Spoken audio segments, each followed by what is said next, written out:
The rain was pouring down like the sky itself was crying for me that night. I stood there on the front porch, my clothes soaked through, a single suitcase at my feet, and the door slammed shut behind me with a finality that shattered my heart into 1,000 pieces. "Get out! We don't have a daughter like you." My father's voice still echoed in my ears, mixed with my stepmother's cold laughter. At 19 years old, I had just been framed for sleeping with my high school teacher, Mr. Reynolds, and my own family believed every vicious lie. It started with anonymous messages and photoshopped pictures circulating online. Me supposedly entering his apartment late at night, intimate texts that I never sent. I swore it wasn't me. I was just a regular girl who stayed after class for extra help with literature because I dreamed of becoming a writer. But no one believed me. Not my friends, not the school, and certainly not my parents. My stepmother had always resented me, and this was the perfect excuse for her and my father to get rid of me. "You're a disgrace," they said. As they tossed my belongings out into the storm, I banged on the door, tears mixing with rain on my face. "Please, Dad. It's not true. Someone set me up." But the lights went off inside. I was alone. Completely alone. The cold bit into my bones as I dragged that suitcase down the street, every step splashing through puddles that felt like they were trying to drown what was left of my hope. How could the people who raised me throw me away so easily? The question kept repeating in my head, louder than the thunder. For the next few weeks, I lived like a ghost, couch surfing with reluctant acquaintances until even they got tired of my story. Then came the streets, sleeping on park benches in 2, 4-hour laundromats. My body aching from the cold, my stomach empty. The fear was constant. Fear of being found by the wrong people. Fear of what would happen to a young girl with nowhere to go. I sold what little I had for food. Every night I cried myself to sleep, wondering how my life had crumbled so fast. The betrayal cut deep. My own blood had chosen rumors over me. I kept asking myself, over and over, asterisk, why me? What did I ever do to deserve this? Asterisk. One rainy afternoon, while scrolling through my dying phone at a public library, I saw it, an online listing for a foreclosure auction. An old Victorian house on the outskirts of town, sold as, is for just $1 due to unpaid taxes and years of abandonment. Needs major repairs. Buyer beware. It sounded like a nightmare. But to me, it was hope. A roof. 4 walls. For $1, I could have a home. With the last of my savings from part-time jobs, I scraped together the bid and somehow won it. People thought I was crazy. Maybe I was. But desperation makes you brave. I signed the papers with shaking hands, telling myself this broken house couldn't be any more broken than I already felt. The house was worse than the pictures. It loomed at the end of an overgrown driveway, paint peeling like old skin, windows boarded up.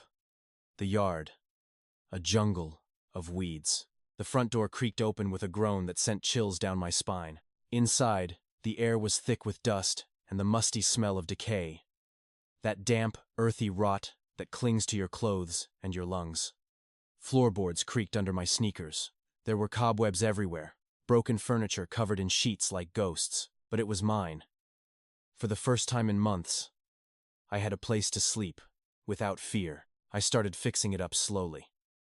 With no money, I scavenged materials, learned basic repairs from YouTube on the library computer. I patched holes in the roof to stop the leaks, the cold wind still whistling through the cracks at night like it was whispering secrets. I cleaned the kitchen until it was somewhat usable, the smell of bleach fighting against the mold.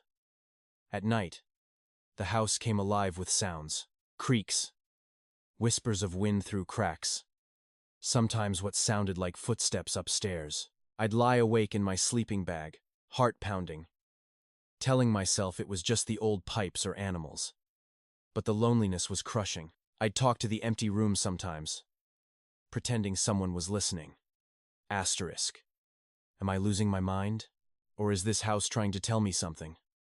Asterisk. As I worked, I began finding things. Old photographs in drawers. A family that once lived here. Smiling faces from decades ago. Letters yellowed with age. Then, In the attic, hidden behind a loose board, I found a small metal box. Inside were newspaper clippings about my school, about Mr. Reynolds. My heart stopped. Why were these here? The questions piled up, slow and heavy, like the dust settling on my shoulders. I kept digging. Day after day, the work keeping my hands busy while my mind spun with dread and curiosity. Deeper in the house, while tearing up rotten floorboards in the basement to fix water damage, I discovered a hidden compartment. My hands trembled as I pulled out a thick envelope. Inside, USB drives, printed photos, the originals, not the edited ones that ruined my life, and a handwritten confession note. The musty paper smelled like old secrets, like something long buried finally clawing its way out. The truth hit me like a wave. It was my stepsister, Claire, my stepmother's daughter. She had been the one involved with Mr. Reynolds. She framed me because I had accidentally seen them together and confronted her. To protect herself and keep the family inheritance focused on her, she created the fake evidence, spread the rumors, even used my phone once when I left it charging to plant messages. The house? It belonged to her biological grandmother on her mom's side. Abandoned years ago, she had hidden the proof here thinking no one would ever buy or search this wreck. But the biggest twist, the confession wasn't just hers. There was a recording on the USB. Her voice, crying, admitting everything to her mother. My stepmother knew. She knew the truth the whole time, and still chose to throw me out. They wanted me gone to secure the family assets for Claire. The audio played in the dim basement light, her words cracking through the silence, each one slicing deeper than the rain that night on the porch. My knees gave out. I sat there on the cold concrete, shaking, the house seeming to hold its breath around me. All the pain, the nights on the street, the humiliation, it was all for their greed and cover-up. I had proof now, real, undeniable proof. I didn't confront them immediately. With the evidence, I went to the authorities at school first. Mr. Reynolds, who had lost his job because of the scandal, was cleared too. The investigation reopened.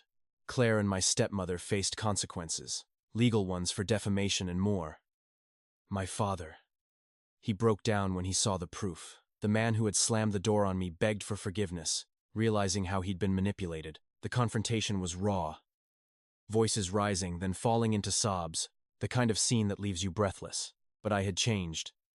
The abandoned house, once a symbol of my desperation, became my sanctuary. I fixed it up more, room by room. The creaks turning into familiar comforts instead of threats. It wasn't perfect, but it was home. I started writing again. The story you're hearing now. I got a scholarship for community college, pursuing my dreams. Looking back, that rainy night was the end of my old life and the beginning of a new one. The house taught me that even in the most broken places, you can find truth and strength. Family isn't always blood.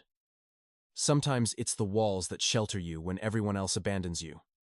I forgave my father eventually, but I never moved back. This old house, with all its scars and secrets, gave me back my innocence and my future. If you're out there feeling lost, betrayed, or hopeless, keep going.